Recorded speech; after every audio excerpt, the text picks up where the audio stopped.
Hello, YouTubers. So, you guys are looking at a large portion of my portable device collection.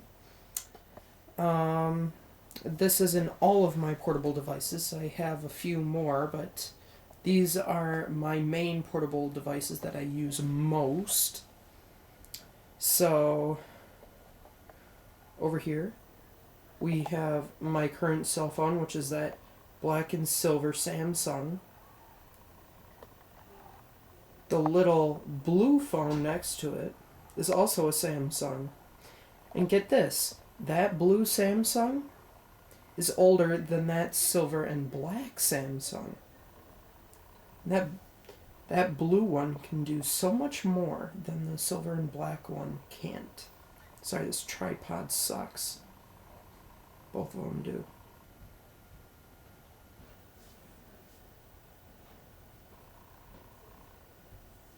So, yeah. If you guys look at this phone, if I can look at the screen's reflection in the mirror here. So, come on, camera, focus, dang piece of junk. Okay, it doesn't want to focus. Okay, well, there's the screen. You can somewhat see the screen. I don't know why it's only focusing on that part of it. It's really dumb. Keypad. I don't know why it's focusing way over there. Stop it, camera. Oh, I was zoomed in. Okay. There it is. There's my Samsung that I currently use. Hate it very much. Okay, observe the size of the screen. As you can tell already, the blue one is smaller. And observe the camera, the screen, and the side buttons. The little back part is blue too. I had this cell phone in 7th grade, so it's far older. Oh, the side button too, that's to turn on the camera. So both of the screens are bashed in, by the way, that's why it looks like that, which kind of sucks. But then look at the inside screen, far bigger than the other Samsung.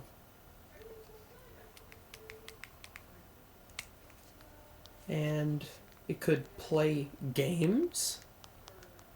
The other Samsung can't really play any games at all, only really, really basic ones. The keypad is still very nice to use. It's very small. It's a really, really nice old camera. I wish the screens didn't break because I really like this camera.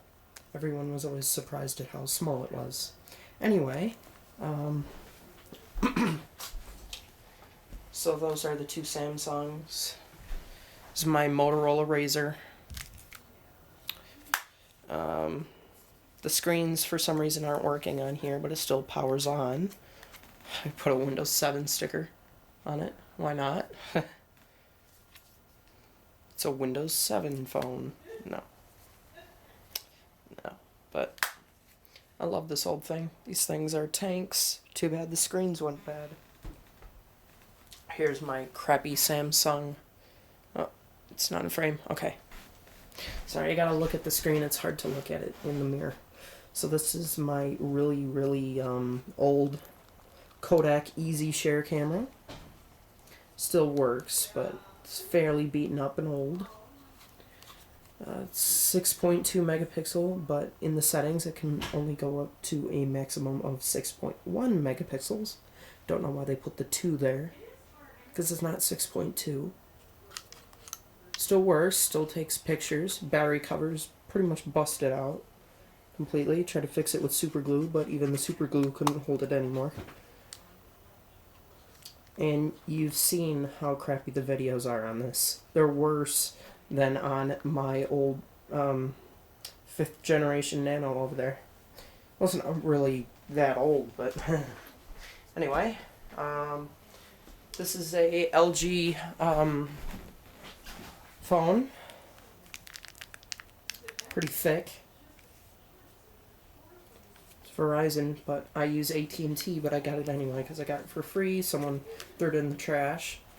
It's got a full QWERTY keyboard, which is pretty nice. It's got stereo speakers and a quite good sized screen on the inside. And a pretty good camera on it. 2.0 megapixel. I don't even know what the Razer's camera is at. All it says is 3 times zoom. 3 times digital zoom. Here's my dad's old, I believe it's pronounced Delphi MiFi XM2Go satellite radio. It still powers on, but the power jack on it for the charger, it's breaking away from the board. You have to move the cord around and push it at the one point where it starts charging, and then it'll keep charging and fully charge. As you see, it's gotten a little yellowed from being out in the sun in my dad's car, because he had a dock for it and he never took it out of his car for a while, but then he got a dock for taking into his work, so he used it at his work, but of course he had to put it in a window to get signal. But these things are pretty tough. They're very heavy duty. It's a different kind of system. It's got a scrolling wheel on the side, and you push it in to select something. Power buttons here. It's got a little remote receiver. I got the remote somewhere in my closet. And it has all these pre-programmed buttons that you can program in different channels for. The mute button and all the other accessory buttons. Okay. Now it's kind of dumb, but this is a very, very cheap Radio Shack cassette tape recorder. I don't record cassette tapes with it because, of course, it's a mono microphone and it's not all that good.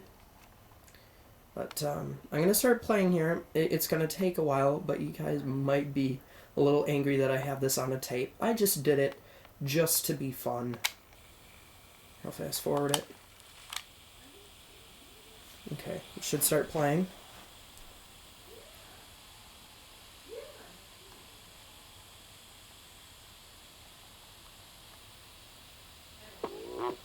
There it is.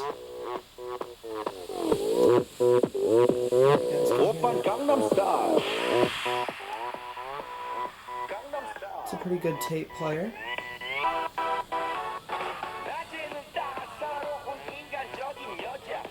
I recorded this with extra bass because the speaker on here is so crappy.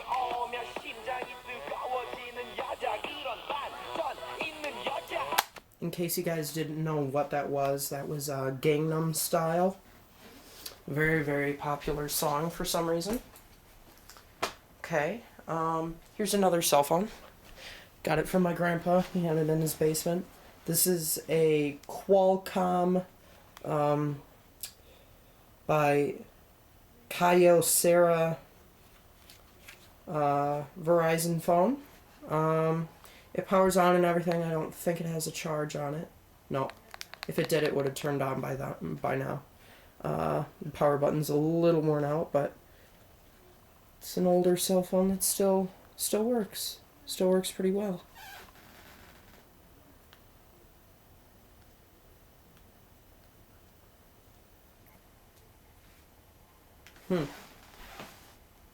Very worn out button.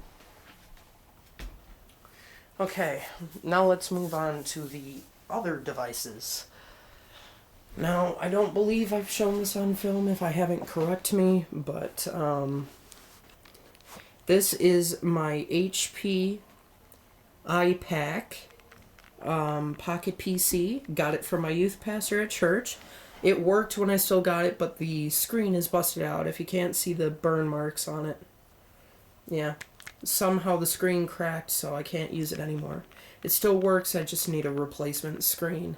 This thing was pretty boss because it's got an IR transceiver on it, and it had a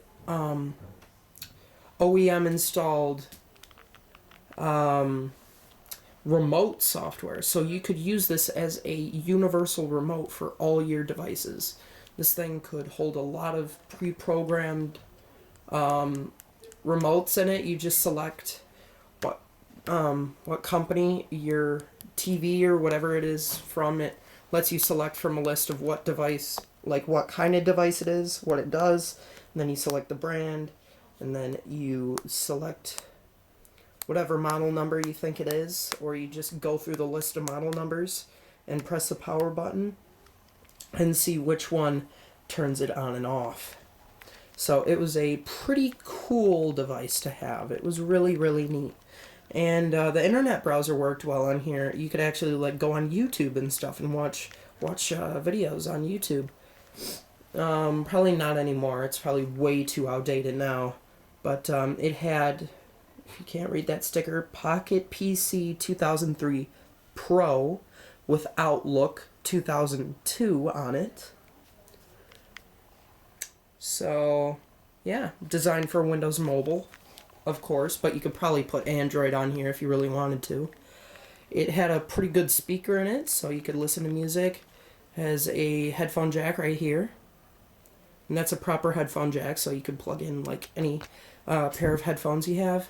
SD card slot, so you can expand the storage on it.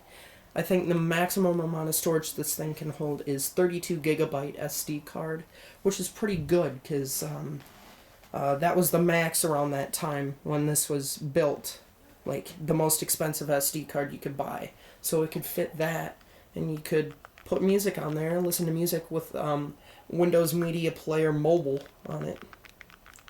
Yeah, it had Windows Media Player. I think it was mobile. Might have just been regular Media Player. Because this thing had a really, really good display on it. Really good display. Too bad it broke.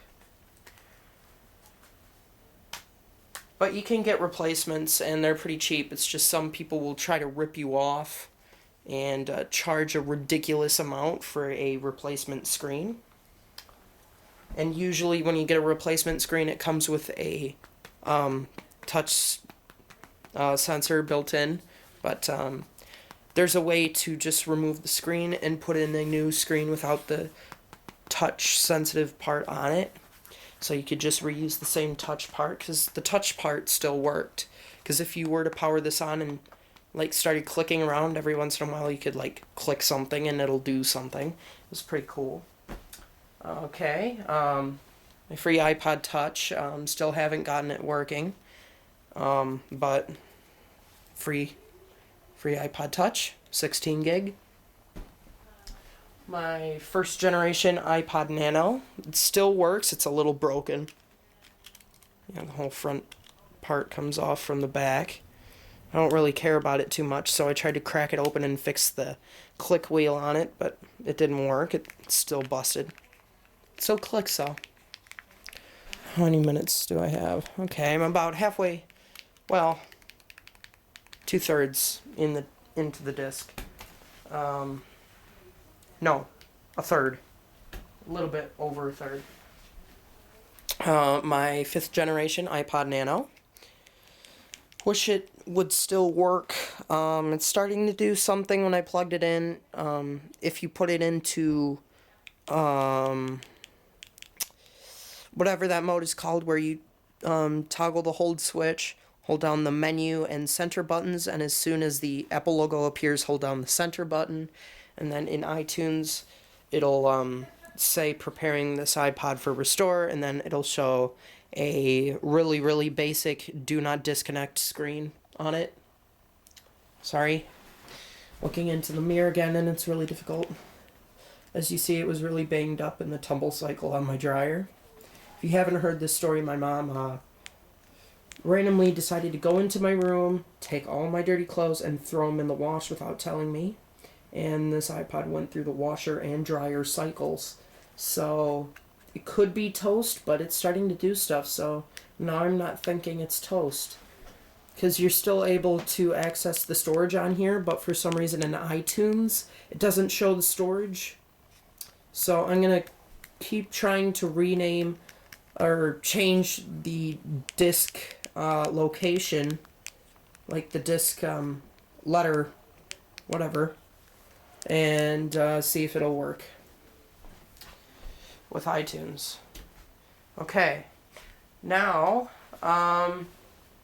this, you guys are probably wondering why the hell this is in there.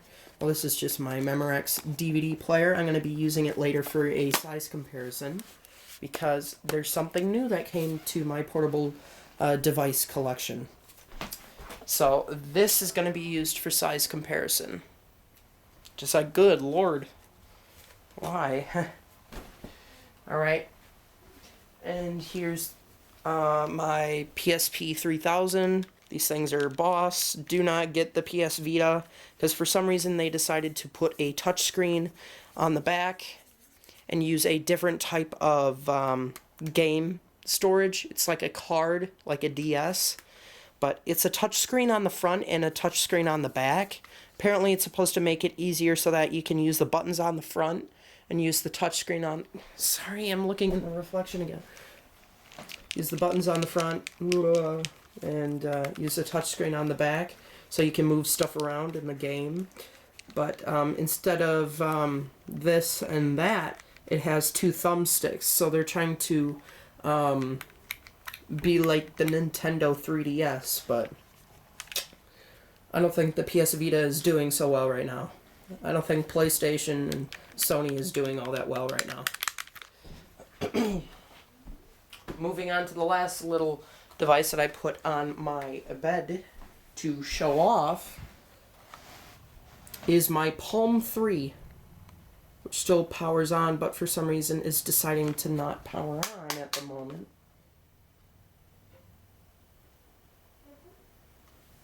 It's not. Why isn't it working? Just hold on, guys. Technical difficulties.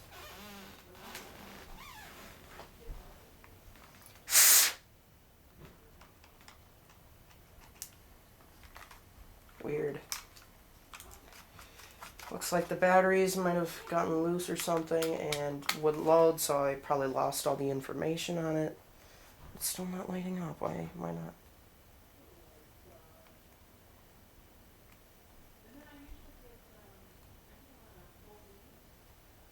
Why isn't it powering on? Okay, I'm concerned now.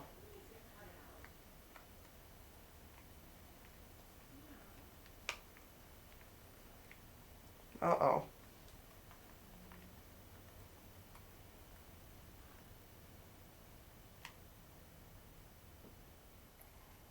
Weird. It's not powering on. Come on, what's going on? Did the batteries die all of a sudden? Hold on, let me get new batteries. So hold on, people. I'm gonna try to get some pretty current batteries. So I got a whole bag of them in my closet here.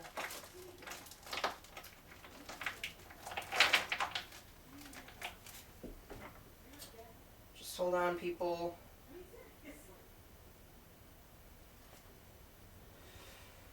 Let's try these. They're 2 different years, but let's try them anyway.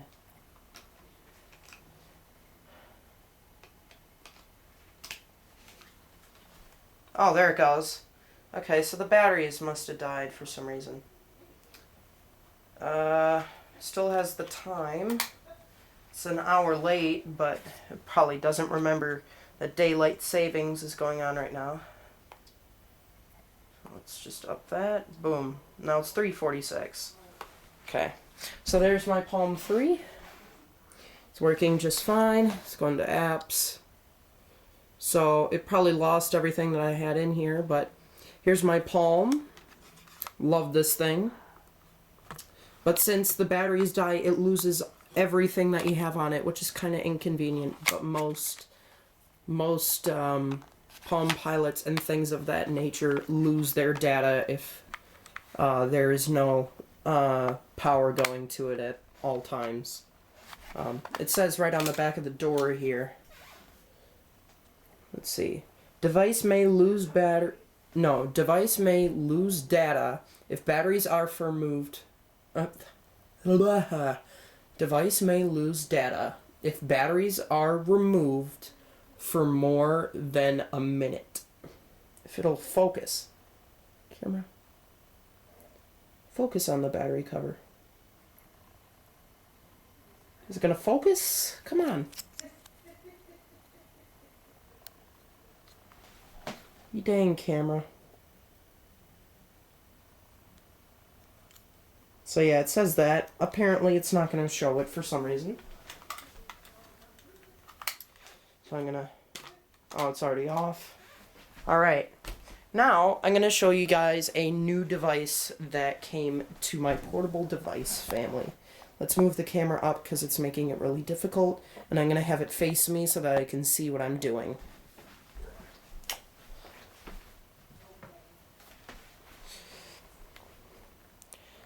What is this? Interesting. Gotta go behind the camera. Okay, so this I got from my church, of course. Again, my youth pastor just loves giving me free stuff. This is a Apple message pad. Is that Apple? Oh, a Newton message pad. 110. So look at this freaking monster. Now let's compare it to the size of that DVD player and to my Palm Pilot.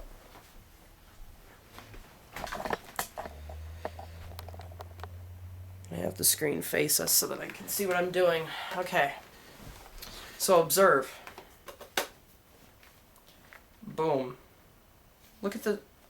It's almost the same length as my DVD player. Look at that. Look at how freaking huge that is. That is a monster. It's built like a tank and it's really heavy when it's got the batteries in it. Look at how many batteries it has. 4 AA batteries and 1 little data battery to keep all your data on it. If you remove the AA batteries, which you don't want to do because for some reason any backup battery that I put in here doesn't seem to want to work with it. It keeps saying that it might be low or dead, or missing or dead, but it's not. Oh well, that's the only problem with it. So, here's the message pad. Here's my Palm Pilot. Now these things will have some major differences once I show you the insides of them. Like, the screens. So I'm going to open up the message pad. You got to press this little button here. Pops out. Then you lift open the door and whew, big screen. Then for the Palm Pilot, same kind of concept. Lift. Kind of sticks there, but you can put it back farther if you want. Compare screen sizes. So the Apple Message Pad by far has a bigger screen than my Palm 3. Very big. It's about 2 times the size as my Palm 3 screen, if not 3 times. So this message pad, you could probably call it Apple's first, I don't know, iPad. That's what my youth pastor liked to call it. The design of Apple's devices, that may have led to the Apple iPad. I don't know what device of Apple's led to the iPad, but this could probably a pretty good guess as to what led to that. So this is probably one of Apple's failed designs. I've never seen any Apple device like this. As far as I know, they're pretty rare to have. So I'm going to hold on to this because this thing is pretty boss. Now, I'm going to show you the features on this device that Apple was such a genius with. Apple, as my friend Gary said, are evil geniuses. So, Let's power this sucker on. Now, how do you do that? There is a switch right here. That'll remind you of like a Toshiba Satellite Pro laptop, where when you pull it down to power it on, but of course it's like on the side and the screen's up here. But whatever. Ugh. Man, this camera is so awkward. Okay, so here's a message pad. Let's power it on.